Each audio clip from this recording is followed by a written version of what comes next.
Hello there, Shakers. Welcome to another episode of MindShack Podcast. This podcast has been developing and growing beyond our expectations. We would really love to thank you, that's all, and we hope you enjoyed today's video. Hello, greetings, Dumalang, Jambo. My name is Jean-Claude Gwaze, aka JC. Welcome to season 4 of the MindShack Podcast. We are a Gen Z podcast that focuses on discussing societal issues, entrepreneurial leadership, culture, bordering on topics in psychology for Africans. All we do is shake out the cobwebs on social issues we see in the world today, and we do it the African way, the young African style. So this is a discussion that's pretty important in this time, especially for young people to be having. The world has moved leaps and bounds where sustainability is concerned. Throughout the years, Africa has seen the rise of advocacy groups such as Greenpeace working tirelessly to expose environmental injustices, and Charity Water constantly striving to bring clean, drinkable water to more communities all over Africa. That's one of the areas. It may feel like your individual efforts can be drowned in the noise, but contrary to popular belief, sustainability is very, very possible. So in this episode, we discuss sustainability in Africa. We try to see how Gen Z can lead and lend a helping hand towards the fight against issues such as deforestation, food and water scarcity, agriculture, all those areas, fun areas. And I think young people are slowly starting to understand it more, and I hope so. At the same case, there's many arguments that we're not understanding it more. So that's what this conversation is about. So Mind Shakers, welcome to season 4. This is episode 13. We are discussing sustainability in Africa. So in order for me to do this, I do studies in some of these conversations, but it's also is much easier when I have a guest come through and be more of a professional and have more expertise when it comes to discussions of anything within this space.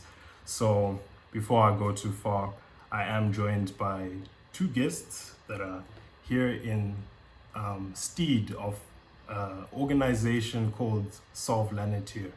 This is two members of the Sovlanatir team, and Sovlanatir is a group of enthusiastic young Mauritians who are ready to fight against environmental pollution in any unconventional manner and basically bring rise to the importance of sustainability on the Mauritius Island and the continent, I guess, for young people in general. I hope I'm not wrong. Correct me if I'm wrong, guys. But we have Esha and we have Hisham. Esha, if you can give a quick hello and tell us how you're doing. Thank you for having us. I'm great. So I am excited to talk about climate change on a bigger level, not just on a Mauritian-based population like a basis, but it's so great to hear from other African countries and so many diverse group of people. So thank you for having us. That's really awesome to have you. Hisham, I'm going to swing it straight over to you. How are you doing today? Hoping that your audience and that you yourself, you're doing good, and I'm equally excited as I share to talk about the different issues, sustainability, and my position in Sovlanatir is I'm a compliance officer. Awesome. Esham, that's on me. If you can go ahead and also just share your position. Yeah, I'm the public relations of Sovlanatir. Awesome. So there's a public relations officer and then the compliance officer pretty much of Sovlanatir.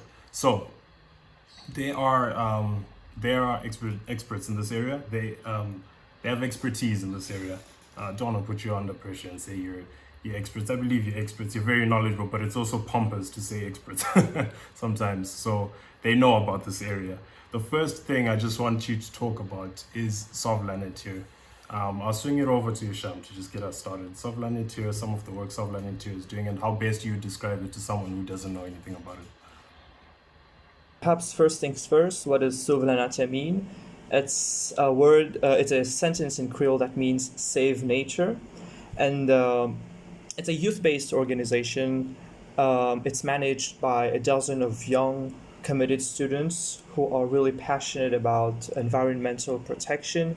We started off really small, around 2 years ago, and now we've grown to over 500 members. Unfortunately, our CEO is not here today, but our aim is to bring sustainability towards the youth in a really inclusive manner. We bring people from a diverse background, regardless of your gender, regardless of your ethnicity, regardless of whatever may divide you. We want you to feel included in the narrative around sustainability. And we try to do it in a different way, because many NGOs take the traditional approach of either doing cleanups or doing sometimes PR stunts to varying levels of validity. We're not here to judge them. It's a collective effort, of course. But we try to bring a different aspect to it. For instance, we try to bring spirituality into it. We try to bring art into it. We try to bring a broader discourse into it. So that the youth feels really interested about it, and it's not just seen as a movement that has no purpose, but that it's actually alive and it's a reflection of the issues. Because I believe that matters like sustainability, environmental protection, these are issues that concern everyone, and we need to have the broadest of aspects to it. And obviously we're still learning, we're still growing, we're still a group of students, and I think that it's really important that the youth obviously gets involved in those things, because we obviously say that the youth is going to be the generation that is going to be most affected by climate change, but we also want to change the narrative around that, because climate change is already happening. Perhaps I'll lead to Esha to talk a little bit about what do we do, what are our actions, etc. Yeah, like you mentioned, we try to tackle the intricacies and the complexities of what climate change is. Obviously, we can't just look at marine restoration and conservation when we speak about climate change. We can't just talk about cutting down trees. We really try to use all the resources that we have when it comes to art, when it comes to research papers and STEM technology, and we really try to make it an inclusive place for everybody to just be able to fight for a common cause. And I think that is just so beautiful, because we, over the years that I have been at Sovlanatir, I mean, it's just 1 year, but still, like, over the time, I see so many great people wanting to join in on the movement, and it's very hopeful, to see young people trying to take a stand and trying to join in and use their voices for the greater good. And yeah, that is all what we are about and more. So yeah, that's awesome. So I think you've touched in some way in nature on the size of the industry and the size of the importance of the industry, right? So can you speak a little bit more on that, Isha? I'm just gonna bring it back to you. If you can speak about, I think for young people, we find it overwhelming at times, the concept of sustainability and environmental issues, things of that nature. Why do you think that is?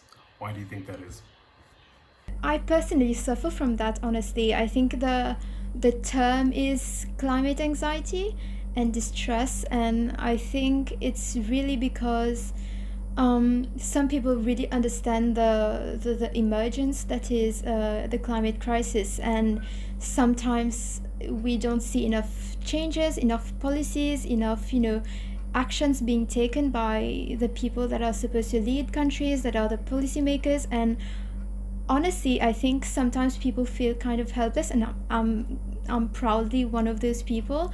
I think, again, with social media, it's so easy to find information. Like, I could just go on Instagram and find out some thing is extinct, and it's heartbreaking. So I think with all the information, the statistics that we get, it really takes a toll on the mental health of young people especially. And I would say that because young people, we are really active in the community of the environment and all, and I think sometimes when we see adults that are supposed to be doing the work and they're not doing it, so you feel that kind of pressure to keep the conversation going. You want to talk about it because it shouldn't die out, even if it's at the expense of your own mental health.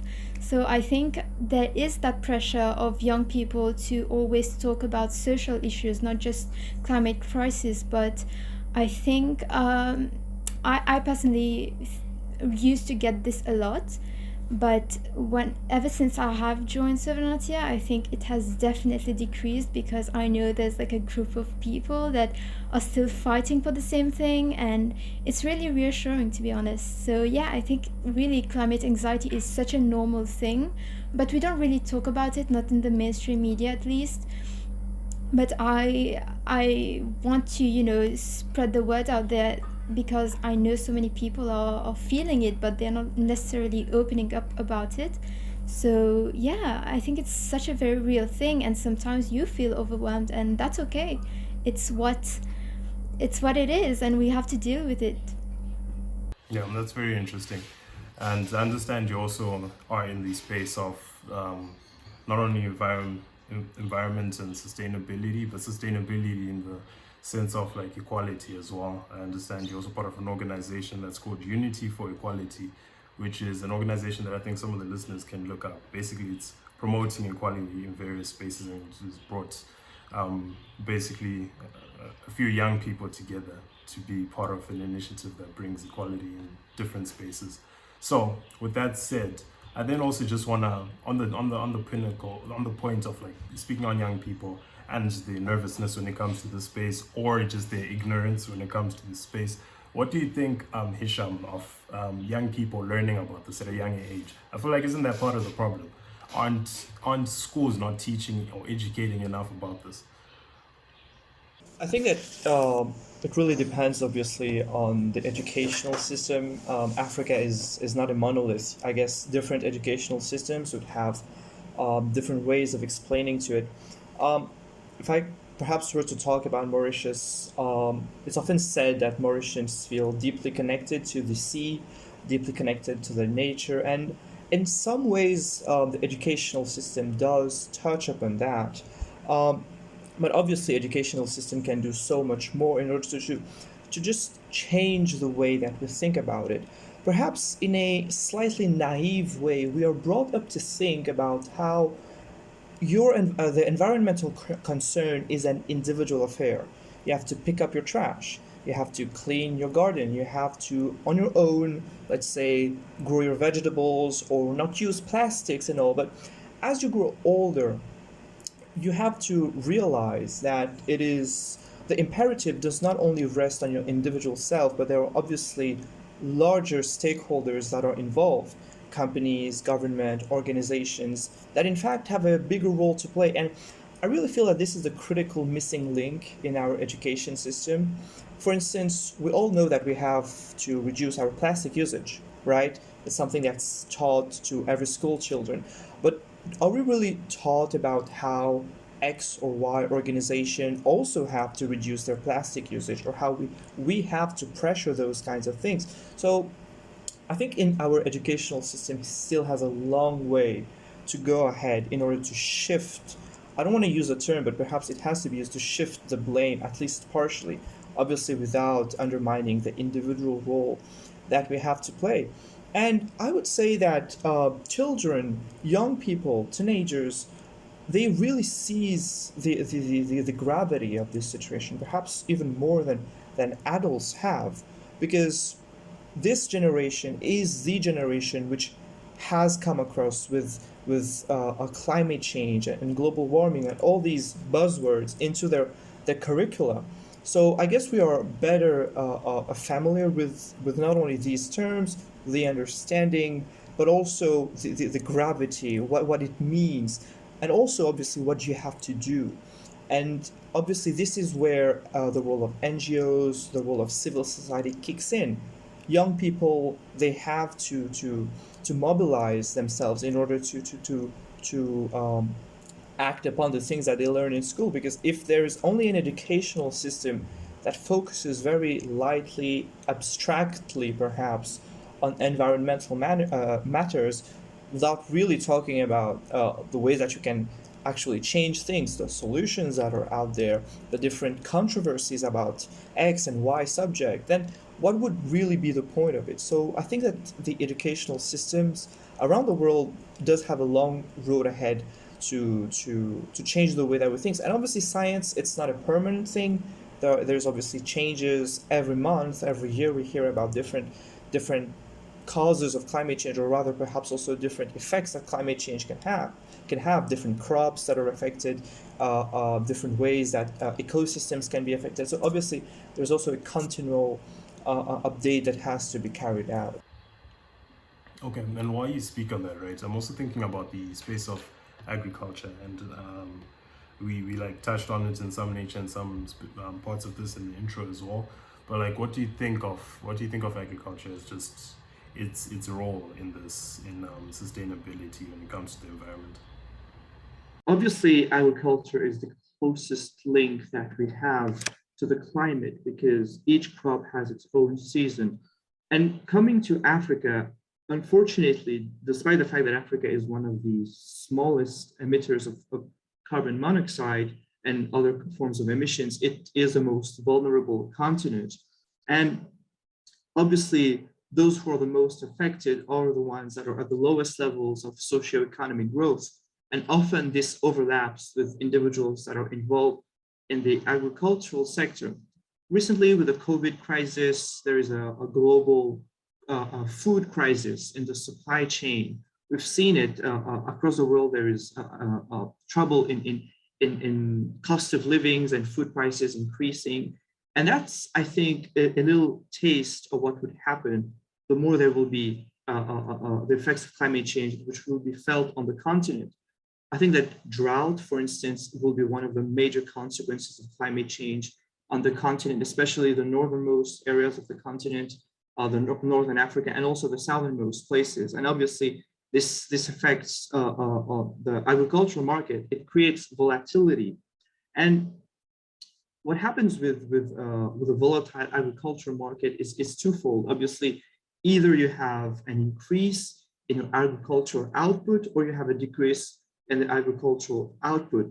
The problem, unfortunately, on the continent is that there's a huge discrepancy between an African farmer and a European farmer in terms of the resources that they have. They don't have crop insurance. They don't have adequate irrigation. They don't have adequate transportation from the market, from the production zone to the selling zone. They don't have adequate access to chemical and fertilizers. And as the situation becomes more volatile, obviously this will affect the situation. But if you were to flip the coin, even if extreme climate would lead to higher crop yields, even then, many reports suggest that this will not be beneficial to the agricultural industry, because unfortunately, many of the farmers that are on the lower levels of the socioeconomic growth, like I've said, they do not have the ability to sell this increased crop yield. They don't have the adequate infrastructure. They don't have access to a perhaps trans-African market. So these are a lot of the issues that we have. For instance, Mauritius just went through a really devastating cyclone, which is called Batsirai, which is apparently a Zimbabwean name because you told me that you're from Zimbabwe. So there's that, and it really affected the crops here, the crop market here. And now it's touched upon Madagascar. So you can obviously see how those real issues affect our day-to-day ability to consume. And obviously, often the farmers are the first ones to be affected by those climate change problems. This is a thank you to you, a mind shaker, a listener of this episode. We highly, highly appreciate you joining in on all of these episodes. If you can just take a second to share this link to someone, to have them tap into these episodes, that will be so highly appreciated. You are the fuel to what we're doing here. So please share the link, please like, please comment, please subscribe or follow in whichever platform you're in. And we will see you on the next episode as you continue to fuel us through. Thank you. Yeah, now to add just a quick in addition to it, I feel like a part of it is like this space takes hands on deck. Like it takes a lot of people just being accountable and also just taking ownership of it, right? Like you're speaking of Cyclone Batsirai, the meaning of it literally converts to help us or help others. Basically, that's what it converts to in Shona from Zimbabwe. So for me, that just like for me, that just like is a analogy, a metaphor that like speaks to when you have environmental issues, or just the look when it comes to the environmental aspects and solutions that are being put out, how you can work together to put some of these solutions in place. Even as a person that might not have resources, and you're an individual that just is in a particular space, you can be a person that looks up, educates themselves, and therefore finds initiatives that they can be part of, that they're just lending a helping hand. And Sovlanatir is basically something of an example of that. I really think it's cool. And I think also, just building off that, I'm thinking about stories and what stories are being told about the industry, right? So I'm also considering, as a question to you, Isha, we often see a story or narrative being told from Western media that is, that depicts scarcity, challenges across the continent in general. So what do you think if there's a role, if there's an effect or an impact from that, what it might be, and if that's even worth talking about? I think it's absolutely real, that because I know I've been on social media and I see the Western people, so Americans mostly, they talk about Africa as if it's one big country, one whole thing that is just ridden with poverty and scarcity, and that is such an inaccurate image of the diversity of Africa as a whole. So I think that this view of viewing Africa, I think it's very deeply rooted in colonialism. I think they're gone, but they think that because they're gone, they took all the good things, they took all the development, they took all the progression that people have made in Africa, and they think we're just now left with no knowledge and no resources to do some things. And I think that's so inaccurate, because I think that's such a white saviorish way of seeing things. I think we have made great strides when it comes to sustainability. I know, and also development. I know so many great schools have been built in Africa, in Rwanda, to sustainably provide for the kids there.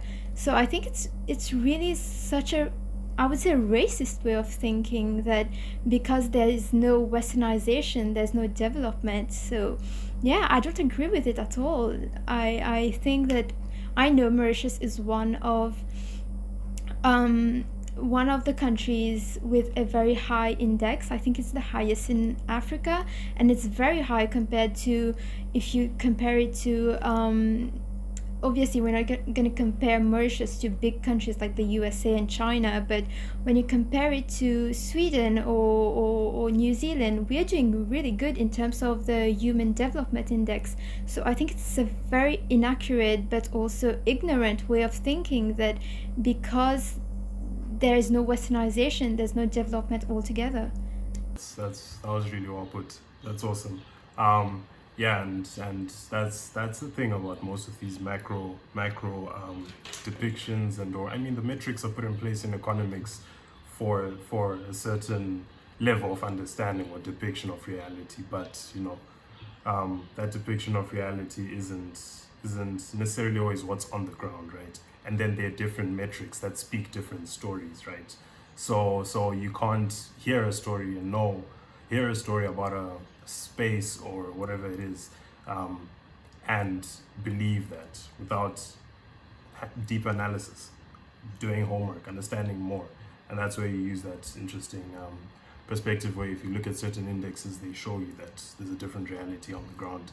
Okay, so I think we've covered some pretty good bases. Just an additional question before the last question is, what is it for young people, like in this conversation? Why should they have even spent the time to listen to this? I know there's a lot about information and educating themselves and stuff like that, but like in this day and age, I also feel like part of the challenge is like there's so much going on in the world, and there's individualism. People are like, I need to also make money and I need to feed my kids. The environment is like, I don't know how important that is right now. So anyway, what's your perspective on that? And I'll give this one to Hisham. If you can just speak on your perspective on people's view and, just what they should be considering. Maybe, the pinpoints from what you've already covered. True that we often live in individualistic societies where we do not really care about the environment, but the environment is often seen as a given. It is there to provide for human beings, and then that's it. There's no afterthought given about what that process entails. But it's actually like, perhaps I could use the term, a symbiotic relationship. You have to support the environment for it to support you. And this is, it's a really important way that we have to, it's a really important shift that we have to engage into people's minds. And that obviously is easier said than done. And the young generation, they have the largest share, I think, of responsibility, because if they do not shift their mindsets, then unfortunately, I believe that our future would be in a terrible state.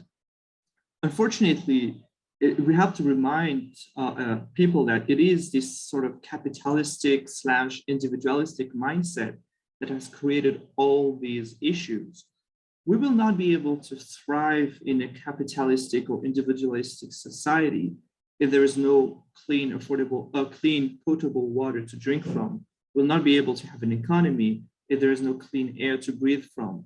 We'll obviously not be able to survive if there is no food available to individuals. So we have to shift the way that we think about it. We have to think about a healthy labor that supports a healthy economy instead of an economy that then so happens to support its people. We also have to think in new ways that we view human rights. I mean, as a law student, human rights, you often think about freedom of speech, freedom of assembly, etc., freedom for press, but you also have to think about freedom, not freedom, but rather the right to have access to a clean environment, the right to have access to clean water. And once we have those sort of shifts in the way that we think, some people call it cognitive shifts in the way that we think about those issues, and I think this is going to be the way that we will be moving forward and try to find newer solutions. And in fact, perhaps also influence governments and influence corporations into shifting the way that it will be carrying out business, because we cannot carry out business as usual. The environment itself is not carrying out its own business as usual. It is clearly emitting red lights everywhere around the continent, everywhere around the world, and we have to respond to these adequately. Yeah, and I think we are really on the good path. I know my fair share of young people, and honestly, I think pretty much everybody has a grasp on what the climate crisis is. So I don't think we have to teach young people to not throw trash on, like, in nature, in open air. I don't think we have to. We are not there yet. I think we're really doing good. I just think that we need to be a bit in depth on how we are educating the youth, how we are giving them opportunities to pursue the sustainability part of life. And yeah, but I think we're on the right track. Okay, and that was then also leaning into my last question of the day. Let's just talk about the future. We've got an understanding of history a little bit, some of the current state of things, and then also just a question: what does the future look like for this, like, space? The realistic future, like, it's optimistic, but also what are things people should be considering in what the future really looks like in this space, and not only for the space, but also for your team, for your organization, Sovlanatir, and some of the things you'll do. That one's thrown up into the air for anyone. Maybe I can talk about the future in general, and then Isha goes on the future of Sovlanatir. That's good? Yeah. I think for Africa, there are really interesting questions about its future. I like to think, for instance, about countries like Nigeria, about countries like Sudan or Chad or the Congo, which have economies that are really based on the extraction of resources, petroleum, cobalt, uranium, and all of these have actually severe impacts on the environment. So the big debate at the moment is it acceptable that the United States, a country that for centuries has exploited resources to its own economic benefit, and same applies to Europe, same applies to other countries, would impose restrictions in Africa on its own development. How can you say to a country like Nigeria, or a country that exploits petroleum products, stop doing that, just try to convert to sustainable economy, or try to convert to a greener economy? So those are really important questions, and it will all depend, unfortunately, on the international community's ability to support these African nations in their path towards this green revolution, as it's often being touted around the world. And I feel like this is a little bit out of the global debate. We often have images of green revolution like electric cars in the USA, or solar panel plants in Europe, and they are the ones driving the debate, but we don't really hear about solutions for nations that still very, very much depend on those resources. Just as an example, Norway is a country that is often touted as being the example when it comes to renewable resources. But Norway is also one of the largest producers of petroleum products. So you see, this isn't really the debate we're having, but we need to have that. And it's up to the international community to come together and hear everybody's side of the story, and not just have this imposition, this sort of narrative that doesn't really include everybody. Once the narrative includes everybody, once the global community comes together and finds solution for every communities, this is when the future, I think, for Africa and for the world will be a brighter one, or perhaps a greener one. Yeah, I totally agree with Hisham when it comes to also holding people accountable, or like countries. Like you said, a lot of African nations are dependent on petroleum and all, but we don't really talk about the very big contributors to carbon emissions and, you know, to the drilling of oils. We don't really bring them into the conversation in an accountability light, and I think that needs to change for the future.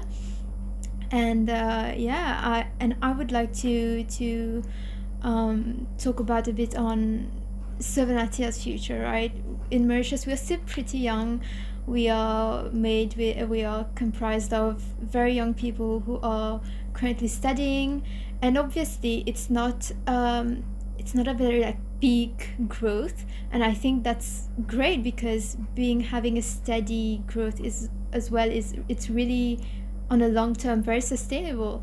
So I think that one of the projects that we have been aiming for this year will be the Sovlanatir school clubs.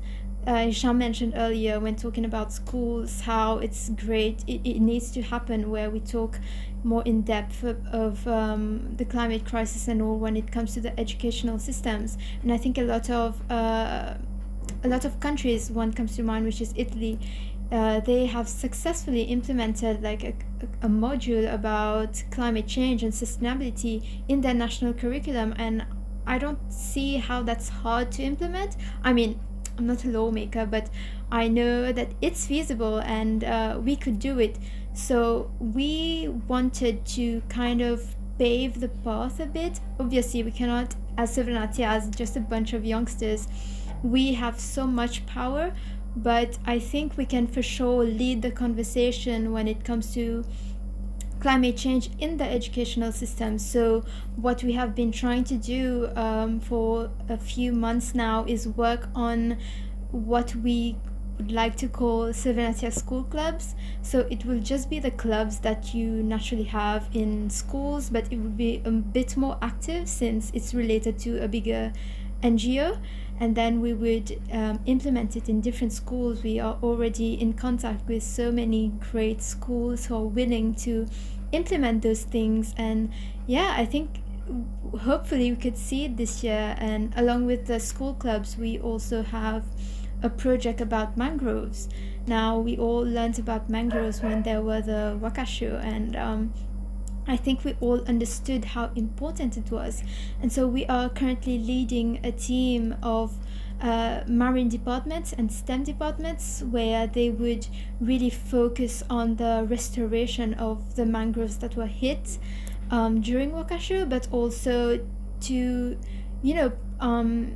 try to make new mangroves that are gonna come forward to be in a healthy, oil-less environment. So I think that's the two projects that we are foreseeing this year and hopefully next year as well. But when it comes to internal Sovlanatir, I think we want to grow a bit in terms of the departments. Like I mentioned earlier, there's we tackle a lot of intricacies and complexities in climate change, and so we really hope to link arts and spirituality and green politics to people and to the youngsters that are following us and want to join the movement. So that's a bit about the future of Sovlanatir.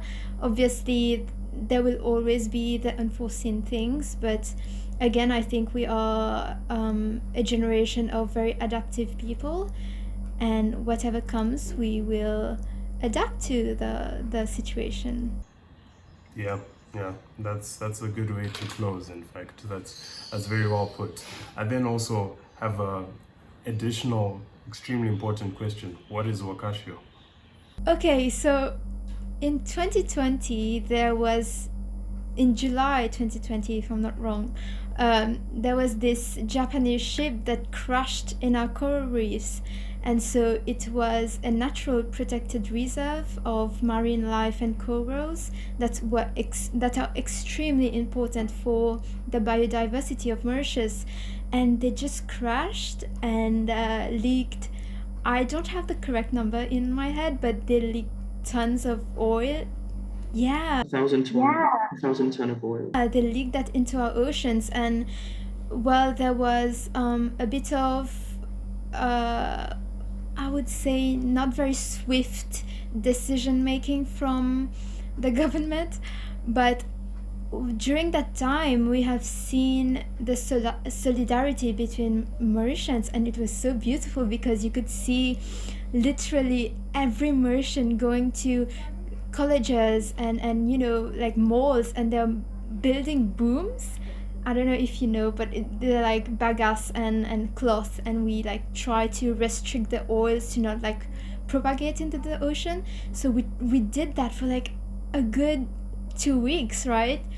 Like so many Mauritians came together, and we really fought this oil spill, and eventually actions were taken with professionals, obviously. But I am very proud to say that Sovlanatir was amongst the forefront on field work, and we also directed like thousands of volunteers to the field work. So basically that's Wakashio. I can't do it justice because this was such a memorable thing for all Mauritians, but I hope that in the coming conversations we get to talk more about Wakashio and other oil spills that are happening all over the world. Yeah. That was a very interesting thing, because from my outside perspective, it just showed, apart from the initial decisions, of which decisions in that case are like, I think governments have a lot of policies in place to make actionable, effective decisions, but at times, some of what's put in place has a hard eye over it, because communities are affected immediately. So I remember seeing that in Mauritius, and then seeing how the community took ownership and decided to really play a part in making things, being part of the solution for the problem within that. It was awesome to see that from a distance as well. But yeah, no, thank you so much. I think both you and Hisham have been very, very, very, very insightful in this conversation. I think hopefully, sometimes you say it's a good conversation, and then at the other end of it, it's not so entertaining. But I hope people that have listened through enjoyed the conversation and learned quite a bit from the conversation. Again, to you two, Hisham, Isha, thank you so much for joining the conversation. Thank you for having us. No, it was just a pleasure. It was a pleasure. And then to our mind shakers, thank you. Thank you to our mind shakers for listening through. If you've enjoyed this episode on sustainability in Africa, please don't forget to follow us on social media.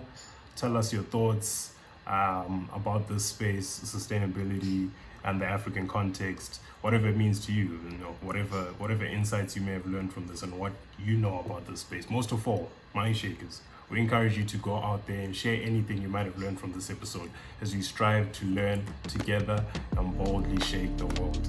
Thank you so much for listening in. Thank you for listening through to the end. If you've enjoyed this episode, please like and subscribe on your preferred podcast platform, or all of them.